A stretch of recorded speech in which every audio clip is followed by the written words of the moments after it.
Hey everyone, Bren here. Welcome back to my channel. Today there's a lot of harvesting going on in the garden. I'm going to dig out those kifler potatoes that are in the grow bag. We're also going to pick a bunch of veggies which I'm going to pickle. So I'll be sharing with you a very easy way to preserve the food that you grow in your patch. And as well as that, I am going to create a lovely garden posy of fresh cut flowers. I nearly forgot, I'm also going to give you an update on the new cut flower garden. So please just sit back, relax for a few minutes and let's get into it now. I got a lot done in the garden this week. But before I go showing you all of that, let's go and harvest these potatoes. This might be wishful thinking, but I've grabbed one of these large trays. Hopefully you'll be able to fill it up. Now, I was going to tip everything out of here, but I think I'll end up just making more work for myself if I do that, because it will mean I'm going to have to refill this grow bag. I'll leave the compost and potting mix in here because it can be reused. All I'll need to do is to amend it with some additional potting mix and compost to replenish any nutrients that were used up. I showed you last week a telltale sign your potatoes are ready is when the foliage on top starts to yellow and die back, and that's exactly what's happening here. And I can feel already there's a little bit of resistance over in this section, so I'm thinking, yeah, look at this, see if I can grab it all out in one go. Will I be able to get much? Oh, that's not too bad. These are super small, like kifler potatoes should be larger than what you're seeing here. I have a feeling the plants died off a bit prematurely. I was getting so excited last week when I found a big bunch as I had just moved back the mulch, but I think it was giving me a bit of false hope because there isn't too much in here at all. Oh, where are you? Oh, is that a big one there? That's a okay size. Okay, this is the biggest one I've found so far.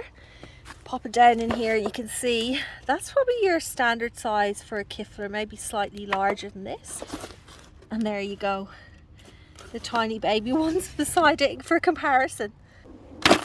Now when you see on videos when people pull out the foliage of the potatoes and there's like a whole heap of spuds attached, well, this ain't happening here. Like, look, I'm pulling this out. Maybe they've just come off. I've had a really good look in here and unfortunately there's no more spuds to be found. So what went wrong? Why is the harvest so small compared to the size of the bag it was growing in? I feel like in this case there's a couple of possible reasons. The first one being that I planted the seed potato tubers at the wrong time of year. So I planted them in winter and ideally they should be planted in early spring. The cold weather may have stunted their growth. Another reason may be that I was just inconsistent when it came to watering here. We hardly got any rainwater this summer, so it was completely relying on me to fill it up and soak the tubers and spuds to help them grow larger. And I think that's why they are so teeny tiny. They just didn't get enough moisture in this bag. I'm going to harvest some food from the garden because I want to make some pickled veggies. So I'm going to start off with this kohlrabi. Leave it there for the moment. Next up, I'll grab some of this delicious beetroot, a few of these rainbow chard stems. Get a nice mix of colours here so they'll look pretty in the jar. And finally, a couple of carrots. This one looks good back here. Oh, there we go. Well, that's a nice one. Even with those carrots resting there with the other veg, I can already tell that these pickles are going to be fresh, tasty, colourful. I've just washed and chopped up all of those veggies. Now this is a quick pickle recipe, so as the name suggests, it's a very easy, quick to put together preserve. I've layered the chopped up veggies in this clean sterilised jar. Next I'm going to pour in the brine, which I've just made. In here you've got water, apple cider vinegar, some spices, sugar and salt, and I've brought them all to the boil and then just pour it in right to the top. I like to give it a little twist just to make sure that I get out all of the air bubbles, any little pockets that get trapped in there. Only about a minute has passed, and as you can see, the colour of the brine has changed slightly. This is coming from the beetroot there at the base and the top, which can leach its colour. What I'm going to do now is leave this on the bench top for about an hour to cool down, and once that happens, I'm going to place it into the refrigerator. These can stay refrigerated for up to 2 weeks. So as you can see, this preserve recipe is certainly not a long-term option, but it is something that you can do in smaller batches and enjoy over, you know, a long period of time. Well, it's finally happened. I've planted out these cut flower beds. It was a few months back during winter when I started to prepare this area for some plants, and now after spending around 3 hours out here, they are all filled up. I'm going to quickly go through each of these now and let you know what's in them. So row 1 here, we have some snapdragons at the back, and the rest of the bed is statice, which I love using as a cut flower, but it also makes a great dried flower too. Then in row 2 here, I have some feverview. These are all plants that I took from cuttings from the patch I had last summer. And then, oh yeah, at the back there, there's some snapdragon. Now over to these 2 beds, which are slightly wider. So the 2 beds here are about 90 centimeters in width, and here they're 1.2 meters. In this bed, I've completely dedicated it to zinnias, which I love growing.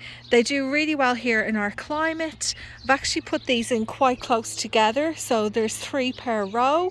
I've got about 30 plants in this spot. And then over here, it's a bit of a mixed bag. I wasn't too sure what I was going to put into this area, but what I decided to do was put in a section of dahlias, which you can't really see anything at the moment. They're only just starting to show sprouts.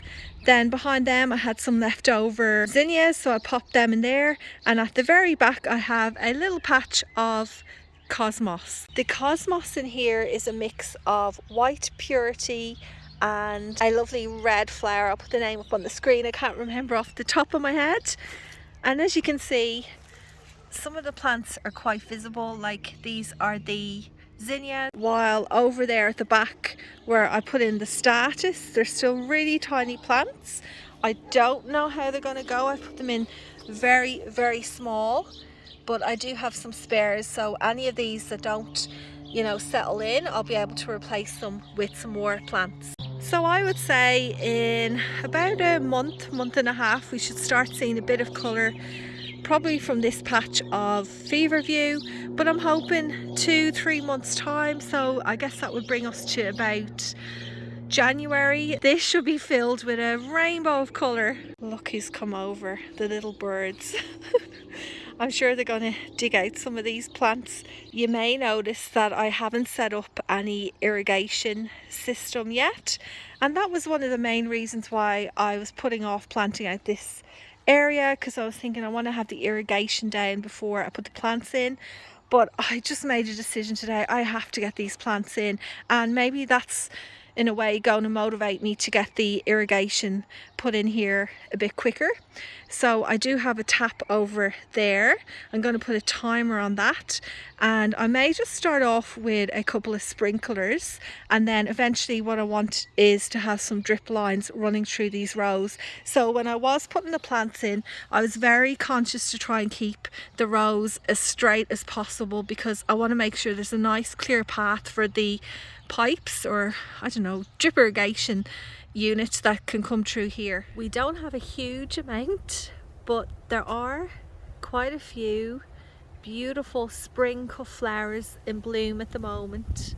I was thinking I might go around with a bucket and pick a few to put together a posy for the kitchen, starting off with these. There's carrot flowers, bearded irises, although I don't think I'll go with this yellow one. I think this salmon pink one will make a better colour combination. Peruvian lily flowers, foxgloves. And how about these for something a bit different? These are the flower buds of an onion plant. And for foliage, I'm going to use these frilly green stems from a fennel plant. Well, here's the final result. I'm so pleased with the colour combination and variety in this vase. This is the first time in months that I've been able to pick fresh flowers from my garden and play around with them, creating a lovely little garden posy for the kitchen. I might have to play around with it a little bit more because the precious showstopper iris is just tucked away at the back there. I feel like it needs to be center stage here, but otherwise I think it looks quite pretty.